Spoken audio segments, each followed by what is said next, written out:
It's pretty cool.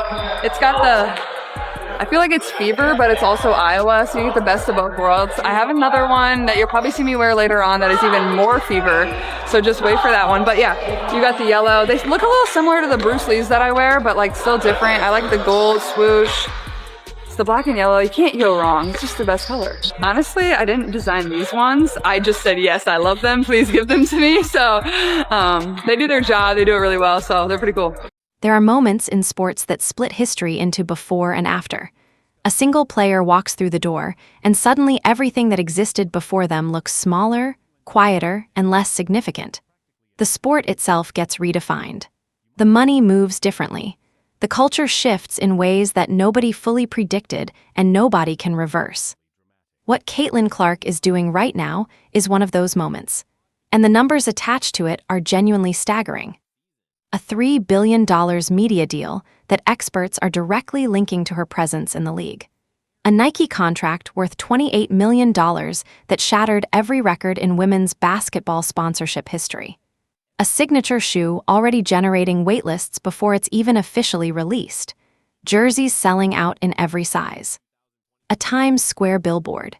Fans driving 23 hours from Canada just to sit in the same arena and watch her play.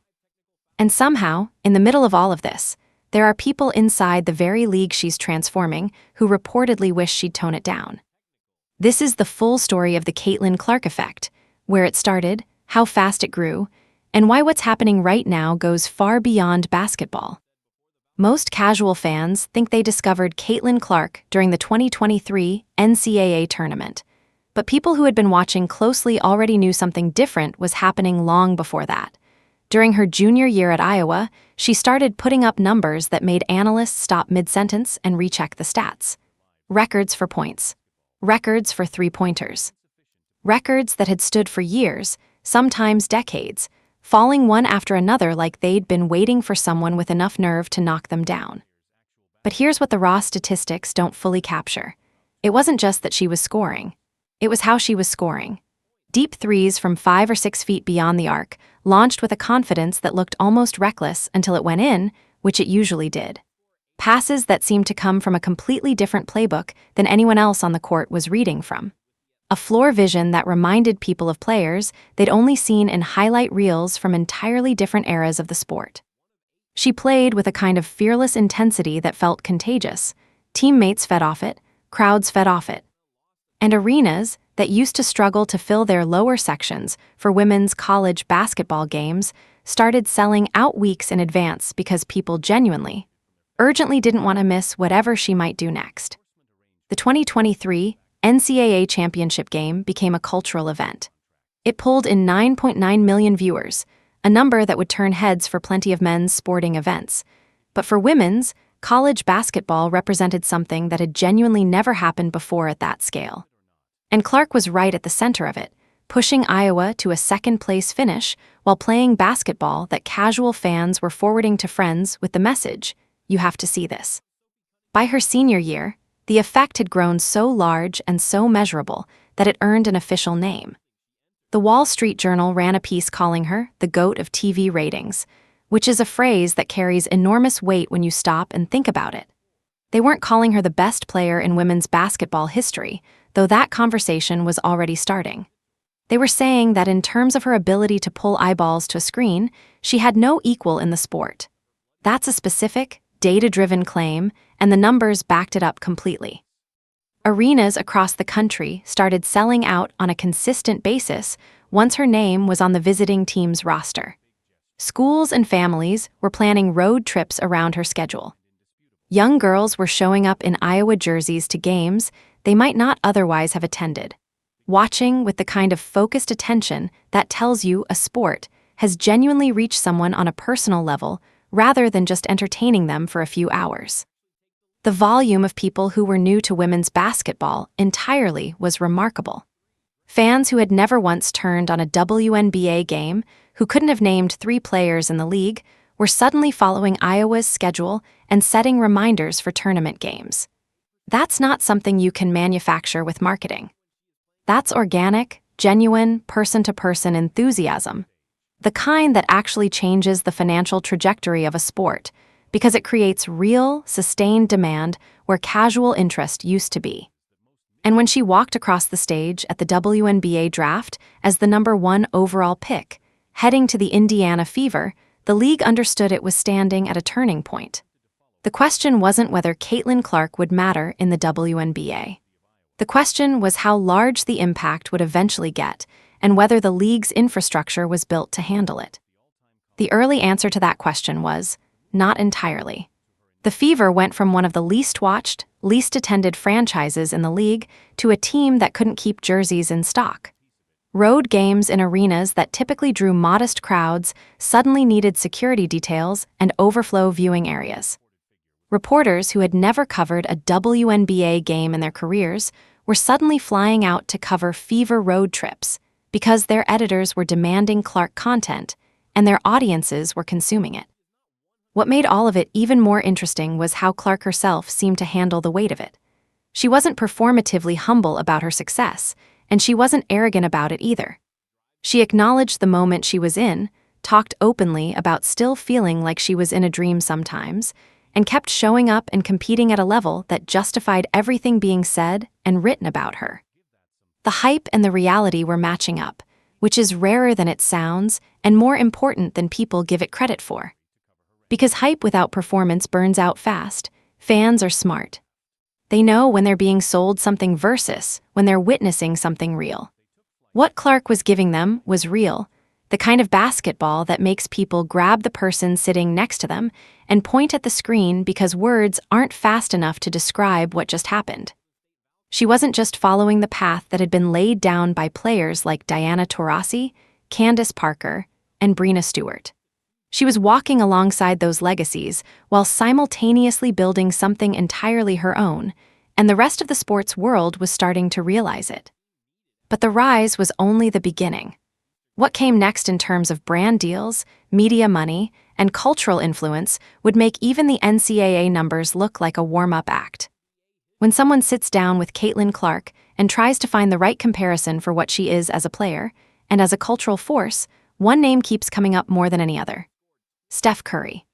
The Golden State Warriors point guard, widely regarded as the greatest shooter in the history of professional basketball, the man who fundamentally changed how the NBA was played and how it was watched, and one of the most commercially successful athletes of the last 20 years.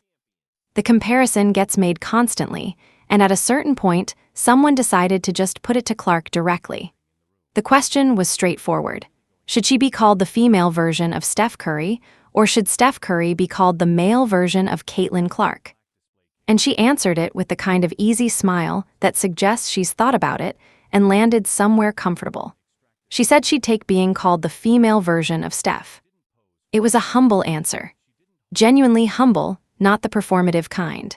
But the fact that the question was being asked at all, and being asked seriously, by credible sports media people, not internet commenters trying to spark a debate, tells you something important about where Clark sits in the cultural conversation around basketball right now. People don't compare you to Steph Curry as a compliment unless they're actually watching something that reminds them of what made Curry so special. The deep range, the shot creation off the dribble. The ability to make an entire defense reorganize itself just by standing in a certain spot on the court. The way crowds react differently when the ball is in their hands compared to anyone else on the floor. The playmaking that sometimes feels more like instinct than decision-making.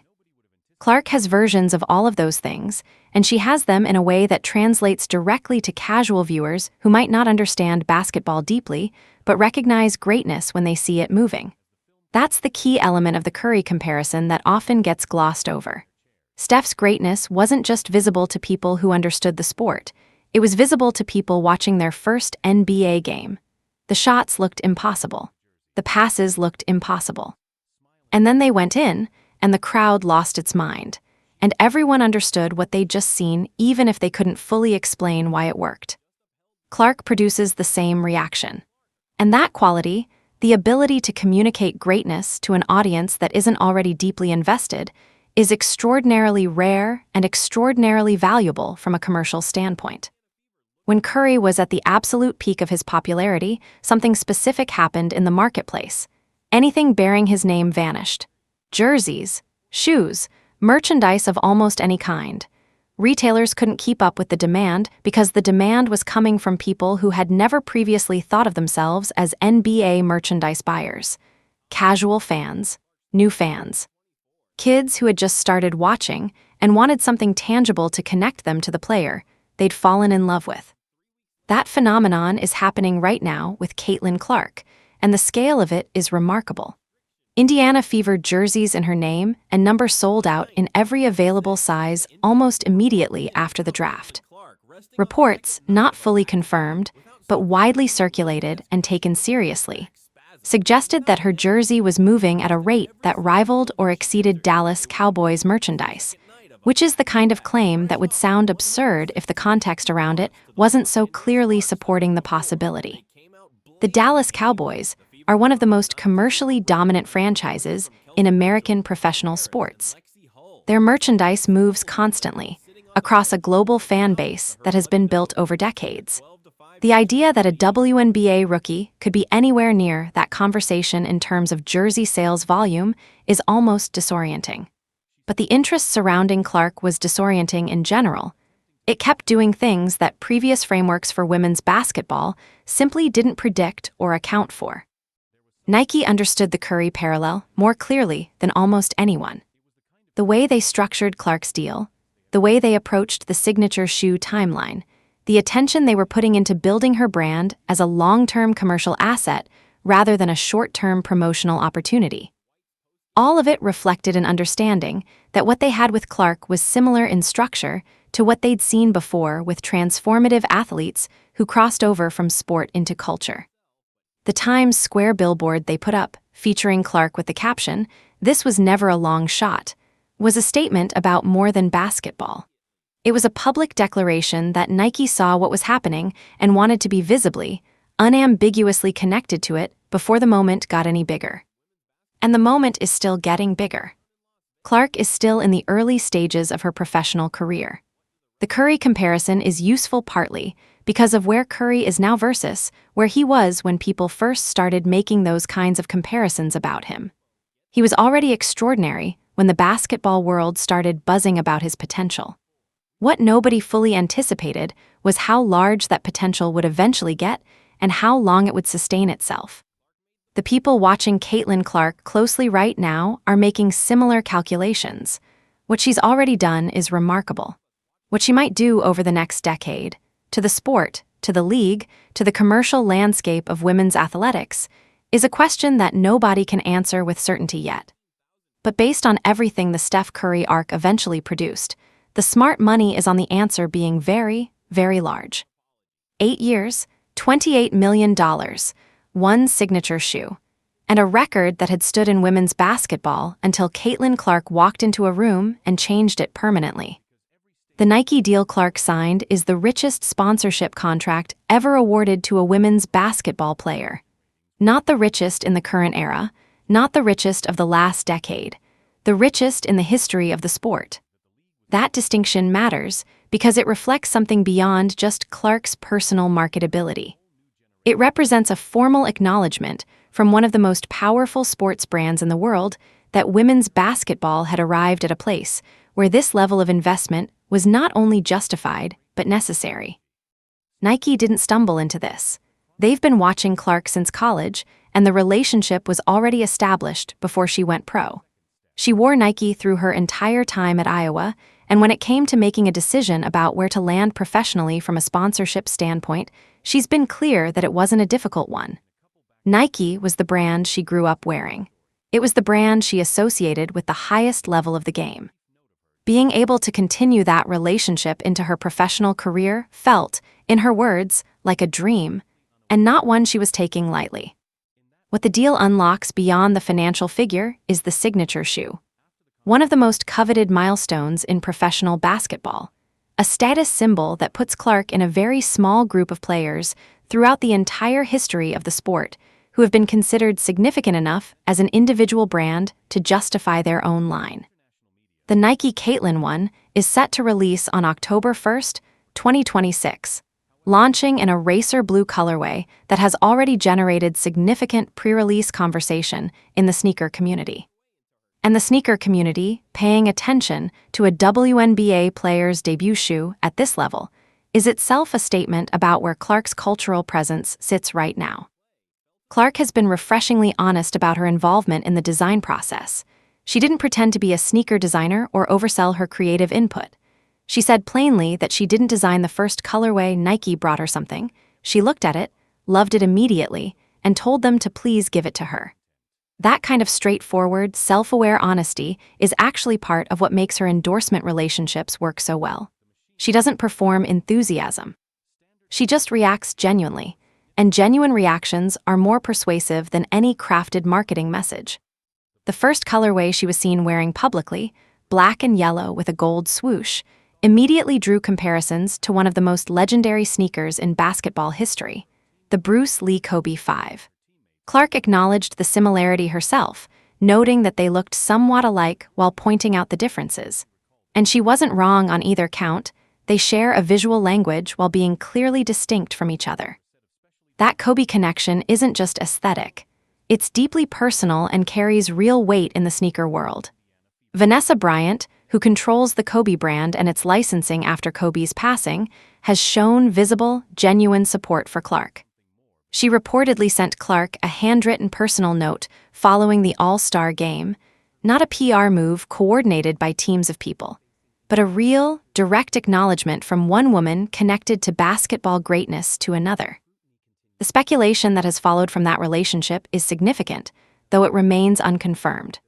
Rumors have been circulating in sneaker and sports media circles that Nike could potentially pursue a collaboration that ties Clark specifically to the Kobe legacy, possibly a mass-produced version of a Kobe-style player, exclusive bearing her branding. If that ever materialized, it would represent something almost unprecedented in women's sports footwear, and the commercial potential would be enormous. Multiple analysts and sneaker industry observers have pointed out that Nike is in a position where moving quickly on Clark merchandise is in their direct financial interest. The company has faced some headwinds in recent years, and Clark represents exactly the kind of breakout cultural moment that can move significant product volume in a short period of time. There's a version of this where Nike gets aggressive with Clark-branded releases over the next 12 to 18 months and sees returns that make the $28 million deal look like one of the shrewdest investments the brand has made in recent memory. The hint Clark herself dropped about another shoe coming, one that would be even more specifically tied to the Indiana Fever's identity than the first colorway, has only added fuel to the anticipation. She didn't give details. She just said to wait for it, which in the current environment of Clark-related hype is roughly equivalent to throwing gasoline on a fire that was already burning pretty well on its own. What the Nike deal ultimately represents, beyond the dollar figure and the shoes, is a formal validation of something that fans and media had been saying for months. This wasn't a temporary spike in interest or a flash of novelty attention that would fade once the next story came along. The world's largest sports brand looked at Caitlin Clark, looked at her trajectory, looked at what she was doing to viewership and merchandise and cultural conversation, and decided she was worth an 8-year commitment at a record-breaking price. When Nike makes that kind of bet, they're usually right. And the people who doubted whether the attention around Clark was real and sustainable were suddenly looking at a very large, very expensive piece of evidence that said otherwise. But the shoe deal was just one piece of a much larger financial story that was developing simultaneously. One involving billions of dollars, multiple television networks, and a league that was finally being valued the way its talent had always deserved. $3 billion is a number that demands context. Because on its own, it's large enough to feel abstract, the kind of figure that shows up in headlines and gets shared widely without anyone stopping to explain what it actually represents or why it matters for the people involved. So here's the real breakdown. The WNBA recently finalized an 11-year media rights agreement with a confirmed value of $2.2 billion. That number has the potential to grow to $3 billion as additional rights packages are sold and the deal develops over its full term. The previous media rights deal, the one this agreement replaces, was worth a fraction of that figure. Industry analysts have estimated that the new deal is approximately 6 times more valuable than the old one. 6 times in one negotiating cycle. To understand why that number is so dramatic, you have to understand what drives media rights valuations. Networks and streaming platforms pay for the right to broadcast games because they expect those broadcasts to draw audiences, and audiences attract advertising revenue. The bigger and more consistent the audience, the more a media rights deal is worth. It's a direct, relatively straightforward equation. More viewers equals more money. What changed between the last WNBA media deal and this one was the audience. And the central reason the audience changed was Caitlin Clark. Multiple independent analysts and league insiders have made the case that Clark's presence in the WNBA could be responsible for generating an additional $50 million per year in media rights value just from the viewership she draws directly. That's a staggering figure when you think about what it implies. One player, in her first years in the league, adding $50 million per year to the league's broadcasting value simply by being someone that people want to watch. The networks that signed on to the new deal are a statement in themselves. ESPN has been broadcasting WNBA games for years, but the addition of NBC and Amazon to the broadcast portfolio represents a significant expansion in reach and prestige. NBC brings a mainstream sports audience that has different viewing habits than dedicated ESPN subscribers. Amazon Prime Video brings a streaming native audience that skews younger and more globally distributed. Together, the three platforms create a coverage ecosystem that gives the WNBA access to audiences it has historically struggled to reach. More games on more platforms means more visibility for more players. It means that someone who follows basketball but has never made a point of watching the WNBA is now going to encounter it while browsing for something to watch on a Thursday night. That kind of passive discovery is enormously valuable for a league that has been fighting for attention in a crowded sports media landscape for its entire existence. The salary implications of the new deal are where things get most immediately concrete for the players.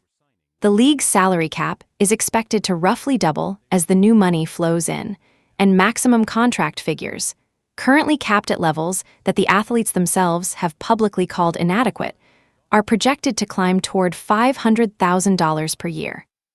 That's still nowhere near NBA territory, and the pay gap between men's and women's professional basketball remains a legitimate ongoing conversation.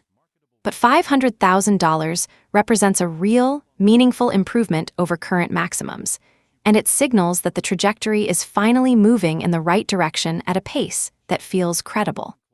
For players who aren't Caitlin Clark, who don't have $28 million Nike deals and global endorsement portfolios, the salary cap increase matters enormously. It means that their talent and their work are being compensated more appropriately. It means that the decision to pursue a career in the WNBA rather than playing overseas, which many top players have historically made for financial reasons, becomes a more viable option domestically. It means the league becomes better able to retain its top players and build rosters that compete at a consistently high level, which in turn produces better basketball, which draws more viewers, which supports more revenue. A genuinely virtuous cycle that has been difficult to get started in women's professional sports. The $3 billion figure also sends a message to sponsors that goes beyond the immediate deal. When 3 major media platforms commit 11 years and billions of dollars to a property, it signals stability and long-term viability to every brand that might want to attach itself to that property. It tells potential sponsors that the WNBA is not a risky bet, not a PR charity play, but a legitimate, growing commercial asset that will be around and thriving for at least the next decade. That kind of signal unlocks corporate sponsorship conversations that wouldn't have happened before the deal was signed. What Caitlin Clark represents in all of this is something the league's leadership has been careful to acknowledge without overstating. She isn't solely responsible for the deal. The work done by Diana Taurasi, Candace Parker, Breena Stewart, and every other player who built the WNBA's foundation over decades matters enormously and shouldn't be erased from the story. But Clark was the accelerant, the element that took a conversation that was developing slowly and turned it into something that moved fast enough to produce results in a single negotiating cycle. The deal is signed, the money is moving, the broadcasts are expanding, and the player who sits at the center of the argument for why all of it is happening is still just getting started in her professional career. Which raises a question that the next section addresses directly. If Clark is generating billions in league value, what exactly is she being paid to play basketball? The first time most people encounter Caitlin Clark's base WNBA salary, they assume there's been a mistake. They read the number, look at the headline it's sitting under, and read it again because the two things don't seem like they belong in the same universe. $77,000 per year. That's the approximate base salary Clark earns as a WNBA rookie. The player who is directly credited with contributing to a $3 billion media deal, who is wearing a $28 million Nike contract, whose jersey sold out in every available size almost instantly after the draft.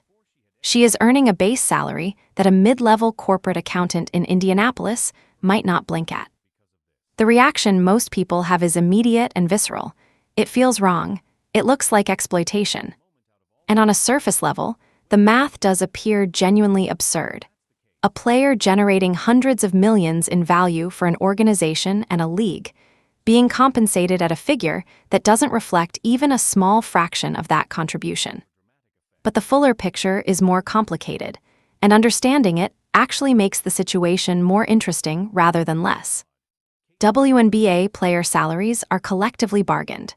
That means they're set through formal negotiations between the league and the WNBA Players Association, and the structure that comes out of those negotiations applies to everyone. There's no mechanism within the current CBA for a team to simply pay Caitlin Clark whatever the market would bear for her specific contributions. The rules don't allow it. As the #1 draft pick, she earns slightly above the standard rookie minimum, but not dramatically so. The gap between the top pick's salary and a standard rookie salary isn't enormous under the current structure. The CBA itself is the real story. For years, players, analysts, and advocates argued that the collectively bargained salary structure fundamentally undervalued WNBA athletes relative to the revenue they generated and the talent they represented. The counterargument from the league's side was always rooted in the revenue realities of women's basketball. The media deals, the ticket sales, the sponsorship income didn't support dramatically higher salaries without threatening the financial viability of individual franchises. What the new $3 billion media deal does is remove that counterargument. The revenue is now there. The league can no longer credibly claim that it can't afford to pay its players more because the financial structure has fundamentally changed. That's why the projected salary cap doubling and the movement toward $500,000 maximum contracts are so significant. They represent an acknowledgement that the old compensation model was a product of old revenue realities that no longer exist. In the meantime, Clark is doing just fine. That's not a dismissal of the structural problem, it's a fact. When you add up everything beyond the WNBA base salary, the picture looks entirely different. The Nike deal alone works out to more than $3.5 million per year over its 8-year term. On top of that, she holds endorsement deals with multiple other brands, a global commercial platform that generates income streams that didn't exist during her college career, and a marketability that brand experts have been comparing to peak Steph Curry in terms of the enthusiasm consumers show for anything bearing her name. One financial analyst made the point that Clark's total earning potential in a single year, when you stack WNBA salary, Nike money, and other endorsements together, could place her among the highest-earning female athletes in the world. The $77,000 base salary becomes almost a footnote in that context, though the principle of what it represents for players who don't have Clark's endorsement portfolio remains critically important. Because here's what gets lost when the conversation focuses entirely on Clark's personal financial situation. There are players in the WNBA with extraordinary talent and years of professional experience who are earning salaries in a similar range without the endorsement infrastructure to supplement it meaningfully. The system that underpays Clark in base salary also underpays players who don't have Nike coming to save the day. The structural problem isn't just Caitlin Clark's problem. It's the problem of every player in the league who has been competing at an elite level in conditions that didn't reflect what their talent was actually worth. The new media deal is the beginning of a fix. Not a complete fix. The gap between WNBA and NBA salaries will remain enormous for the foreseeable future, and there are legitimate arguments about whether it should ever fully close.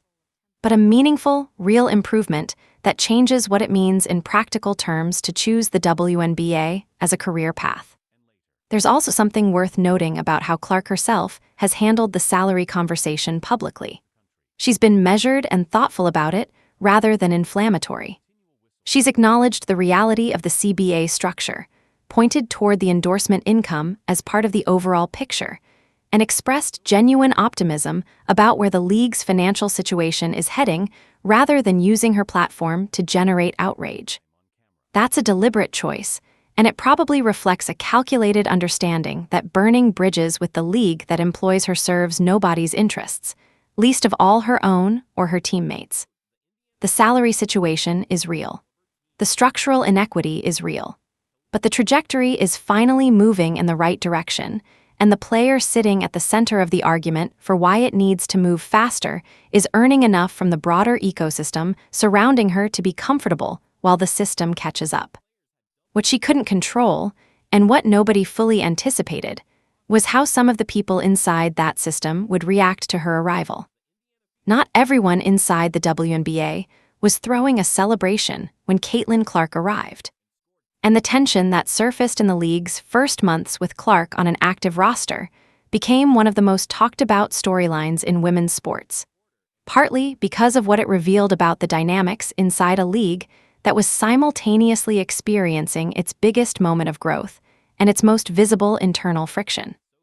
Reports and social media exchanges suggested that some players within the league showed visible frustration toward Clark.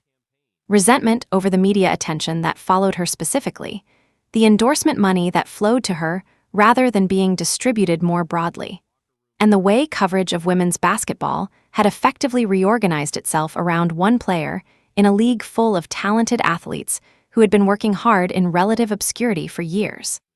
The sentiment was real enough that it attracted the attention of one of the most outspoken voices in basketball commentary. Charles Barkley had something to say about it. When Barkley decides to address something, subtlety is not typically part of the approach, and this was no exception. In a rant that circulated widely across sports media, Barkley called out the women in the league directly. His message was blunt and unambiguous. They should be thanking Caitlin Clark rather than resenting her.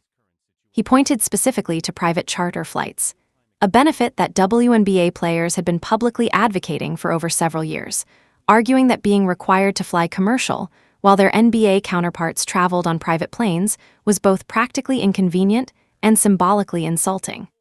That situation changed. And the reason it changed, Barkley argued, was directly connected to the increased revenue and public attention that Clark's arrival generated. He told them, in language that didn't leave much room for interpretation, that Clark had gotten them private charters, that she was bringing money and visibility to the league that it had never previously had access to at this level, that instead of giving her flowers, some players were being petty, and he wasn't going to pretend otherwise to protect anyone's feelings. The reaction was immediate and divided. Some people agreed completely with Barkley's framing. Others pushed back, arguing that the situation was more complicated than his rant acknowledged, and that reducing it to simple jealousy missed the real structural context. And here's the thing, both sides have a point, and understanding why helps explain the tension more clearly than either the just be grateful camp or the it's more complicated than that camp tends to acknowledge on its own. The players who showed frustration toward Clark were not, by and large, people who objected to women's basketball growing its audience. They weren't rooting for the league to fail or stay small. Most of them had spent years fighting for exactly the kind of attention and investment that the Clark era was finally delivering. But there's a human reality to watching one person receive an avalanche of credit, attention, and financial reward for a breakthrough that was built on top of work that other people had been doing quietly for a long time without similar recognition. Diana Taurasi didn't get a Times Square billboard when she was establishing herself as the greatest women's basketball player of her era. Candace Parker didn't have media rights deals growing sixfold because of her rookie season. Players who had been in the league for 10 or 12 years, playing at an elite level, were still flying commercial and earning salaries that didn't reflect what their talent was actually worth in a properly functioning market. And then one player arrives, and the money starts moving, and the flights get upgraded, and the cameras show up everywhere. And human beings aren't always perfectly rational about processing that kind of change, especially when the player at the center of it is someone who is also, frankly, receiving different treatment on the court from opposing players who want to make a statement. Barkley's point about the rising tide, lifting all boats, is valid. The money flowing into the league because of the Clark effect benefits every player on every roster, not just Clark herself. The salary cap increasing, the broadcast deals expanding, the sponsorship conversations opening up, all of that has downstream effects for players across the league. Resenting the person who accelerated those changes is, from a purely logical standpoint, counterproductive. But logic and the complicated emotional reality of professional sports don't always line up neatly. And the conversation happening inside the league about representation, recognition, and who gets credit for what is legitimate and worth having seriously rather than dismissing as simple pettiness. What doesn't help anybody, as Barkley stated clearly, and as many observers agreed, is directing that frustration outward in ways that create spectacle and distraction from the basketball itself. The players who were publicly cold toward Clark, who made headlines for their behavior on and off the court in ways that reflected poorly on the league, ultimately hurt themselves and their colleagues more than they hurt Clark, whose popularity appeared completely immune to the controversy. If anything, the hostility had a backlash effect. Every story about players resenting Clark became another story about Clark, another piece of media coverage, another round of fan discussion, another spike in the kind of engagement that drives streaming numbers and merchandise sales. The resentment, paradoxically, kept adding fuel to the very fire some people were apparently hoping would cool down. Charles Barkley summed it up in his characteristically direct way: give her flowers. Whatever complicated feelings exist about how the moment happened, the moment is real, the benefits are real, and the smart play is to accept them and build on them rather than resent the person who helped make them possible. But the full picture of what Clark means to people goes beyond contracts and controversies.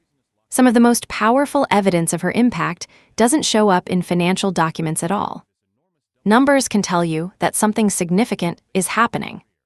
Media rights valuations and jersey sales figures and viewership data all point in the same direction and make the same argument.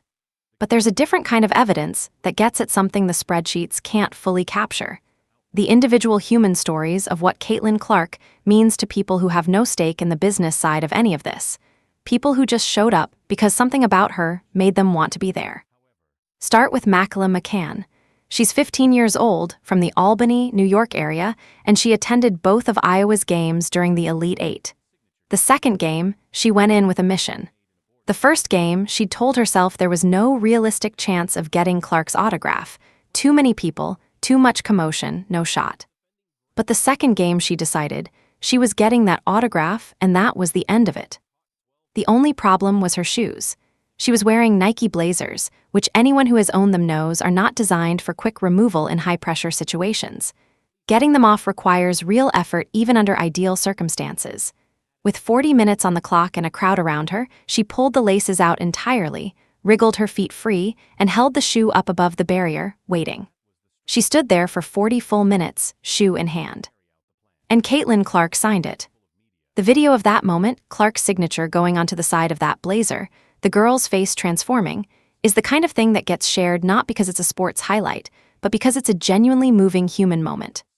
A 15-year-old who drove to Albany, planned around a basketball game, waited 40 minutes with a shoe in her hand because the player who wears that brand meant something real to her. That's not manufactured enthusiasm. That's not a PR campaign. That's what it looks like when a sports figure becomes something more than an athlete to the people watching them. Then there's the fan from Saskatchewan, Canada. A sideline reporter at a game found them in the crowd and asked the standard question, "Who are you here to see tonight?" The answer came back immediately, Caitlin Clark. The reporter, surprised, asked how far they'd come. 23 hours. They had driven 23 hours from Saskatchewan to sit in an arena and watch Caitlin Clark play basketball. That's not a casual fan. That's not someone who caught a highlight on social media and thought it might be fun to check out a game. That's a person who reorganized their life around being present in a specific building on a specific night because something about this player compelled them to make that commitment. 23 hours on the road. One game. The merchandise stories carry the same energy, but at a larger, more systemic scale. Indiana Fever jerseys with Clark's number sold out in every available size almost immediately following the draft, and restocking them became a persistent challenge because demand kept outpacing supply. Fanatics, the sports merchandise giant run by Michael Rubin, was dealing with a level of demand for a WNBA player that the platform had simply not been designed to accommodate at that volume. The reports that circulated, not definitively confirmed, but taken seriously by people who track this data, suggested that Clark's jersey was moving at a pace comparable to or exceeding Dallas Cowboys merchandise. The Cowboys are one of the most valuable sports franchises in the world, with a global brand and decades of loyal fandom behind their merchandise numbers.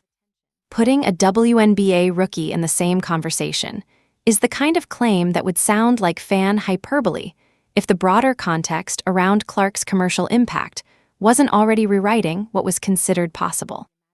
Nike's response to all of this was the Times Square billboard, a massive public display featuring Clark's image and the caption, "This was never a long shot." It was a brand statement, yes, but it was also a cultural declaration. Nike put Caitlin Clark in Times Square because Times Square is where you put things that belong to the cultural moment, and they understood that she belonged there. Young girls showing up to arenas is perhaps the most significant piece of the fan story, because it's the piece with the longest tail in terms of what it means for the sport's future. Not casual adult fans who came to check out the hype, but young girls in Clark jerseys, some of them watching their first live basketball game of any kind, learning what it looks like when a woman dominates a sport with the same authority and flair that the boys they've seen on television all their lives bring to theirs. The notion that women's basketball has no real fan base, an argument that had been used for years to justify lower investment, lower salaries, and lesser facilities, was being actively disproved in real time. The fan base was there. It had always been there, or at least the potential for it had always been there. What it needed was a player who could make the leap from sport to culture, who could pull in people who weren't already fans of women's basketball and give them a reason to become one. Clark did that. She's still doing it. And the fans who showed up for her are staying for the sport, which is exactly how a league builds something that lasts beyond any one player's career. The most powerful endorsement of what Caitlin Clark means to the WNBA didn't come from Nike or ESPN or any financial analyst. It came from a 15-year-old standing at a barrier in Albany with a shoe in her hand, waiting 40 minutes for a signature that would mean something to her for the rest of her life. Everything discussed so far, the media deal, the Nike contract, the jersey sales, the viewership records, the cultural conversation, all of it has happened in the first chapter of Caitlin Clark's professional career. She is a rookie. She is at the very beginning of what could be a 10, 12, 15-year run in the WNBA. The foundation being built right now is the foundation that everything else gets constructed on top of. That context is important because it reframes how extraordinary the current moment actually is. Transformative athletes usually build toward their peak cultural impact over multiple seasons. The commercial infrastructure, the brand partnerships, the media presence, these things typically develop gradually as a player accumulates achievements and visibility over time. What Clark has done is compress that timeline dramatically. The impact that usually takes 5 or 6 years to develop arrived almost immediately, and it arrived at a scale that the league wasn't fully prepared for. Which raises the obvious question, if this is the beginning, what does the middle look like? What does the peak look like? The Nike Caitlin 1 releases in October 2026.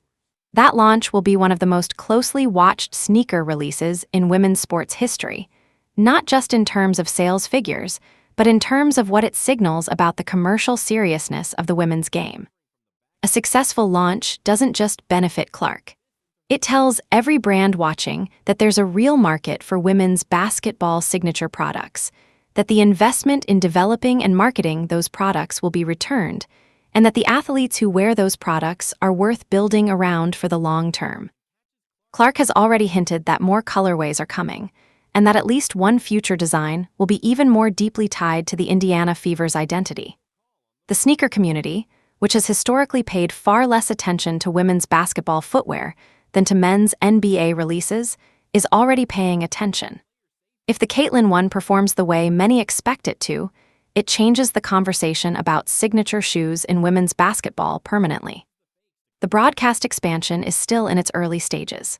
Having ESPN, NBC, and Amazon all covering WNBA games simultaneously opens doors that have been closed for years. Producers at those networks are learning what kind of WNBA content their audiences respond to, which broadcasts are driving the most engagement, and how to frame women's basketball in ways that capture and hold the attention of viewers who are new to the sport. That learning process takes time, and the content and coverage will improve as it develops. More broadcast exposure means more young athletes growing up watching the WNBA the way previous generations grew up watching the NBA, as a backdrop to childhood, a reference point for what excellence in basketball looks like, a goal to aspire toward. The pipeline of future talent, already strong, gets stronger when the sport has consistent mainstream visibility. The players who will be joining the league in 5 and 10 years are watching right now, and some of them are being shaped by what they see Clark doing. The salary structure is changing. The cap is going up. Maximum contracts are climbing toward $500,000. These aren't abstract projections, they're the documented expected outcomes of the media rights deal that's already signed. Players across the league are going to see their compensation improve in real terms over the next several years, which changes the career calculus for elite women's basketball players in meaningful ways. The best players in the world staying in the WNBA, rather than chasing larger paychecks overseas, means a better, more competitive league, which means better basketball, which means more viewers, which means the cycle keeps feeding itself. Angel Reese is already in the league. Paige Buchers is on her way. The generation of players who were compared to Clark during the college basketball renaissance of the last few years are arriving in the WNBA with their own fan bases, their own commercial stories, and their own ability to draw audiences and sponsors. Clark doesn't need to carry the entire weight of the league's growth alone. The peer group around her is talented enough and marketable enough to build something that distributes the load more broadly. What makes the next chapter of this story so compelling is that nobody can fully predict it. Sports history is littered with moments that looked like permanent transformations and turned out to be temporary spikes, and it's also full of moments that seemed like temporary excitement and turned into something that changed a sport forever. The honest answer is that it's too early to know for certain which category this falls into. But the evidence available right now, the signed media deal, the expanding broadcast partners, the genuine grassroots fan enthusiasm, the commercial validation from Nike, the trajectory of a player who is still developing and still improving, all of it points toward something durable rather than something fleeting. One player walked into a league and changed what it was worth to the world. She did it before she'd played a full professional season. She did it while earning a base salary of $77,000, while navigating the complicated social dynamics of a league that wasn't entirely ready for what she represented, while quietly building a commercial empire around a Nike deal and a signature shoe and a global fan base that stretches from Indiana to Saskatchewan. The first chapter is remarkable, but if the trajectory holds, and there are compelling reasons to believe it will, the chapters still to come are going to be something else entirely. Women's basketball has never had a moment quite like this one, and the player at the center of it is just getting started. So here's where things stand. A $3 billion media deal is signed and in motion. A record-breaking Nike contract has already rewritten what a women's basketball sponsorship looks like. A signature shoe is dropping in 2026 that the sneaker world is already watching closely. Salaries are going up, broadcasts are expanding, and a generation of young girls is growing up watching women's basketball the same way previous generations watched the NBA, as something that matters, something worth following, something worth dreaming toward. And the player at the center of all of it is a rookie. Charles Barkley told the league to give her flowers. The 15-year-old in Albany waited 40 minutes with a shoe in her hand. The fans from Saskatchewan drove 23 hours because being in the building felt important. None of those people were responding to marketing. They were responding to something real. Caitlin Clark didn't just change what the WNBA is worth right now. She changed what it could become. And the most extraordinary part of this story is that it hasn't reached its peak yet, not even close. What that peak eventually looks like is a question worth watching very carefully.